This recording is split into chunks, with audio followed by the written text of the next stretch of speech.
সৃষ্টি আছে, সৃষ্টির পর বিকাশ আছে। যেটা সৃষ্টি হয় সেটা বিকাশ হয়, বড় হয় আস্তে আস্তে। সৃষ্টি হওয়ার পরে বড় হয়ে আস্তে আস্তে মৃত্যুর কোলে ঢলে পড়ে। তার নাম হলো জীবন এবং মরণ।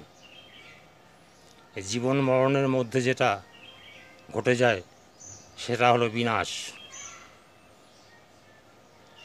বিনাশ হয়ে বেঁচে গেল তা নয়, মহাবিনাশও ঘটে।